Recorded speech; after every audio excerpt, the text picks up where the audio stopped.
상업용 부동산의 폭발이라 물음표가 달려있죠. 곧 섬뜩한 상황이 온다. 지금 미국을 보면 상업용 부동산의 가격은 폭락, 공실률은 극대화되고 있습니다. 이것을 보면요, 상업용 부동산의 폭락이 자칫 말입니다, 경제 위기를 불러올 수도 있다. 이런 얘기가 계속 나왔거든요. 그런데 말입니다, 대한민국이 심상치 않습니다. 뭔가 섬뜩한 상황이 오고 있어요. 무슨 얘기냐? 여러분, 이거 한번 보세요. 전년 대비 오피스텔 기준시가 하락률입니다. 이 기준시가라는 건 국세청이 내는 거잖아요. 예, 세금을 매기기 위한 기준이 되는 겁니다. 예, 그런데 이게 떨어졌어요. 그것도 4.78%. 단 한 번도 이런 일이 없었어요. 단 한 번도. 역대로 말입니다. 역대로 단 한 번도 이런 일이 없었습니다. 그런데 그런 일이 터진 거예요. 충격적이지 않으세요, 여러분?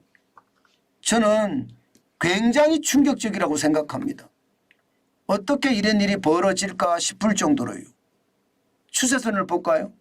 추세선을 보면 과거를 볼 수가 있죠. 지금 2024년이에요.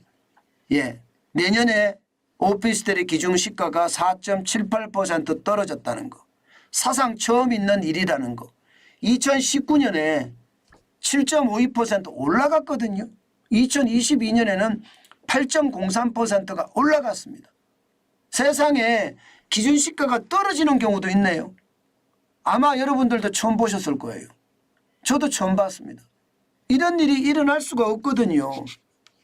우리나라는 부동산이 기본적인 자산이기 때문에 이런 일이 일어난다는 자체가 어느 누구도 이해할 수가 없어요. 이 기준시가라는 게 상속세, 증여세, 양도소득세 부과할 때 기준이 되는데 이게 떨어진다는 것은요, 여러분, 그만큼 말입니다, 상업용 부동산의 상황이 나빠진다는 이야기입니다. 지역별로 한번 볼까요? 지역별로 보면요, 지금 예상 매로 말입니다, 경기가 나쁩니다. 경기. 서울은 마이너스 2.67인데요. 경기도는요 마이너스 7.27입니다. 평균 변동률 4.78보다도 월등하게 낮습니다. 대구가 최악이고요. 7.90%고요. 대구가.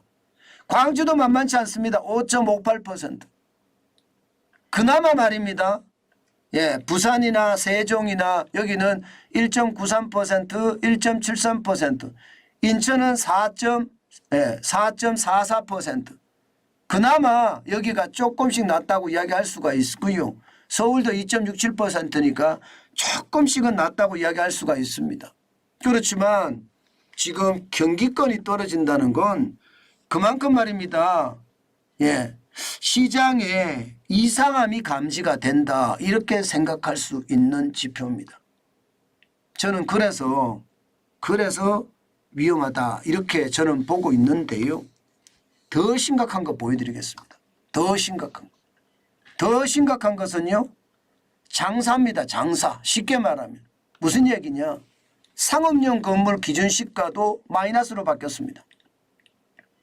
2019년에 7.56% 올라갔거든요. 올해만 하더라도 6.32%가 올라갔습니다. 기준시가가 국세청에서 세금을 그만큼 많이 매긴다는 뜻이에요. 그런데 2024년 내년에는요 마이너스 0.96이 마이너스 0.96.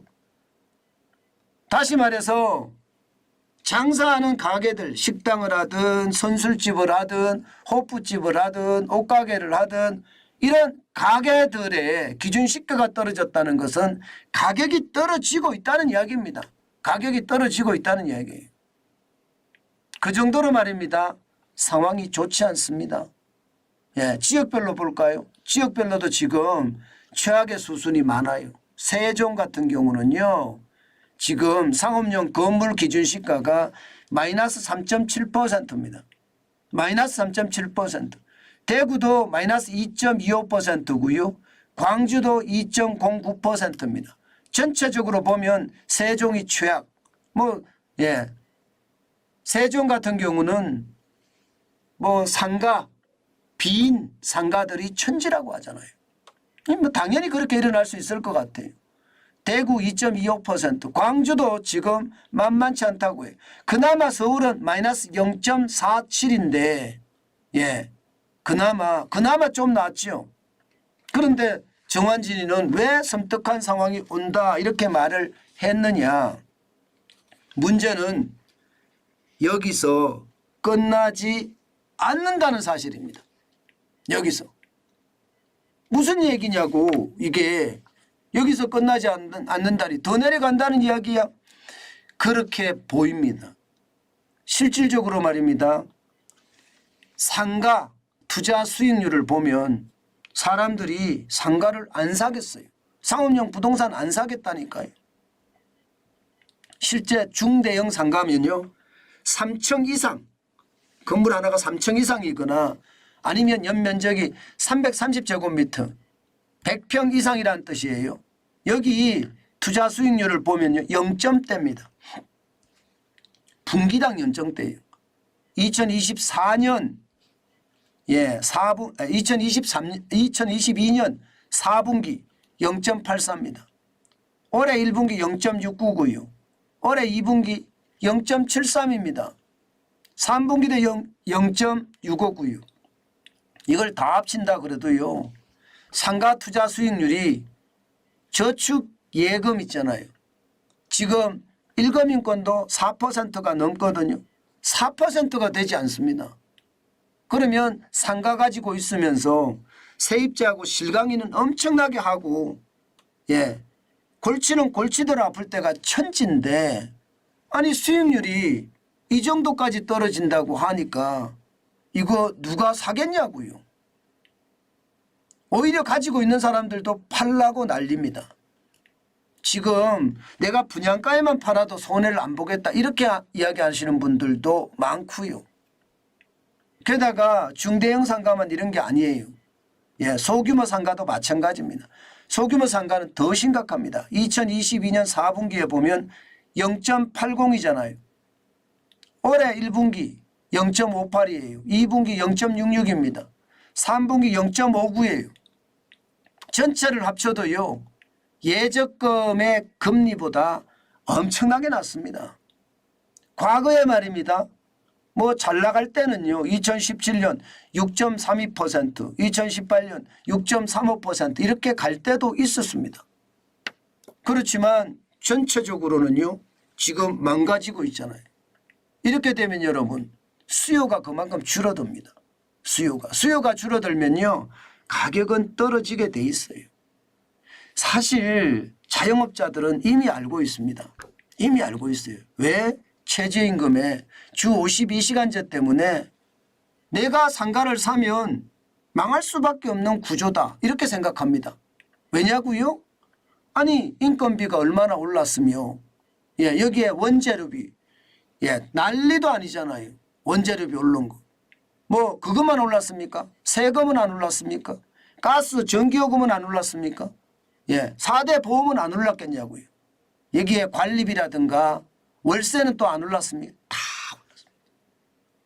그러니까 장사해도 남는 게 없다고 해요. 이게 말로 그런 게 아니라 원래 장사하는 사람들한테 물으면 그렇게 이야기한다고 하잖아요. 남는 게 없어 이렇게 이야기한다고 하잖아요. 근데 실질적인 지표로 보더라도요. 남는 게 없습니다. 그러면 여러분 창업을 하겠습니까? 창업 안 합니다. 점점 더 창업하기가 어려워질 거예요. 그러면 상황은요. 진짜 최악의 상황으로 저는 갈 수 있다고 봅니다. 최악의 상황으로. 그만큼 말입니다. 지금의 상황을 보면 저는 열악하기 거지없다. 최악의 상황이 그렇게 멀리 있는 것이 아닌 것 같다. 저는 그렇게 생각합니다. 이게 제대로 말입니다. 이게 보호가 되지 않으면요. 진짜 최악의 상황이 된다는 거 저는 느껴질 수 있거든요. 그 정도로 충격이라고 저는 생각합니다. 제발이지 이게 투자하고 건물 사고 저는 이러는 거 진짜 예, 반대합니다. 반대. 너무너무 반대합니다. 그 정도로 상황이 지금 좋지 않다는 거예요. 저는 지표만 가지고 이야기하잖아요. 제 지표가 그렇게 많이 틀리지 않았다는 거 아마 여러분들도 다 아실 거예요. 여러분들도 다 아실 거예요. 근데 이 지표를 보면요. 예, 분명히 말입니다. 기회는 있어요. 기회는 있을 거예요. 왜 제가 기회는 있을 거라고 생각하나 하면요. 언젠가는요. 물가에 적응이 되고 언젠가는 뭐 장사해서 먹고 살아야 되잖아요.